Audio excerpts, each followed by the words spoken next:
discussion, we felt that sharing the message that I shared with him yesterday would be good for everybody to hear. So I brought prepared words. I'm not going to read them though. I'm going to wing it if that's okay. What I'd like to say is a lot of what we discussed yesterday is that the police department has a responsibility to work with all communities, and it's in that spirit. It's in that spirit that we're here today to recognize that human beings are not perfect, and human beings are capable of making decisions that sometimes they regret in the end. And what I told Imam Hassan yesterday was the officer that you saw depicted in a photograph dressed as a Muslim woman.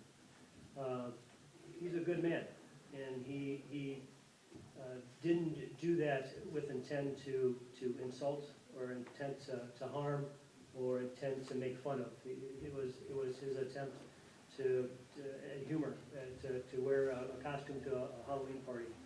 I can tell you, speaking with that officer, he is sorry that he did it. And he came out and said that publicly, which I think you've all read about. And what I shared with Imam Hassan is, in speaking with that officer, I believe him. Because, again, I know him to be a good man, and if he were to be able to do it again, I don't think he would do it.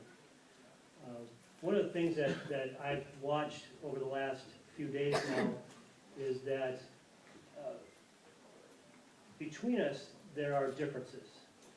But as many differences that exist, I think that there's a lot more similarities.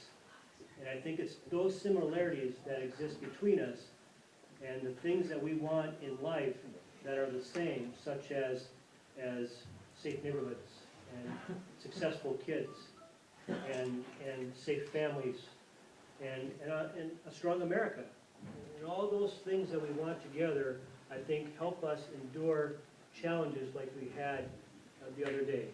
And for that, I'm glad that the idea of forgiveness exists. I didn't like the first two options. But it's in that understanding that no one's perfect.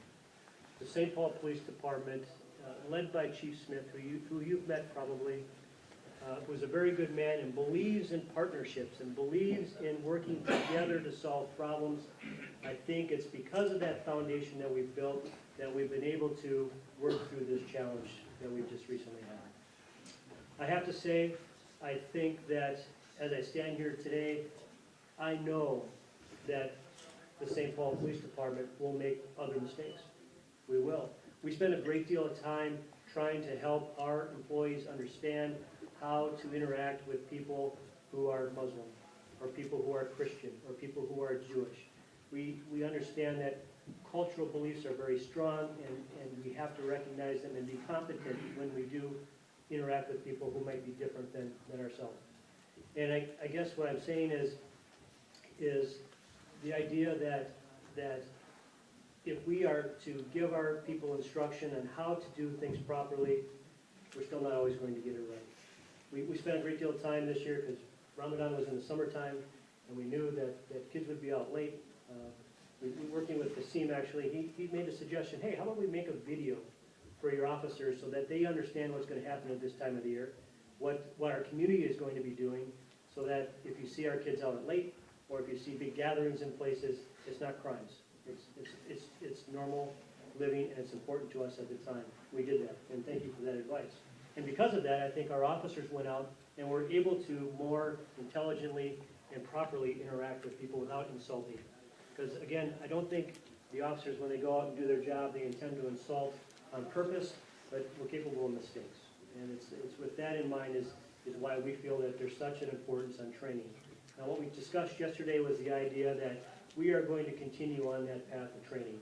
We're going to work with the Dawah. We're going to work with our other Muslim partners so that they can bring knowledge to us so that we are better prepared to interact with your community. The other thing we're going to do, and I'll pledge this to you today, is we are working to bring your children into our department. It's important that the St. Paul Police Department looks like its community and has the knowledge of its community. We were lucky last year in hiring our first Somali-American police officer. He's on the street today in the Western District. We have another one that is in the academy today, right now, and he'll be hitting the street sometime in the spring. We are working hard to bring your community into our agencies so that the St. Paul Police Department is the community. So if you can help us on that endeavor, we look forward to that. The last thing I'll pledge to you today is, again, as I know that we will make other mistakes in the future, we will ask for forgiveness, I know, again. And I know that there'll be times where there'll be misunderstandings between us, and I think sometimes things will be misunderstood about your community. And what I can say is the St. Paul Police Department, as we interact with communities that aren't Muslim, we will carry what we know about you to those communities, because we have found this community to be very strong, to be very informed, and to be an asset to the city of St. Paul. You've enriched the culture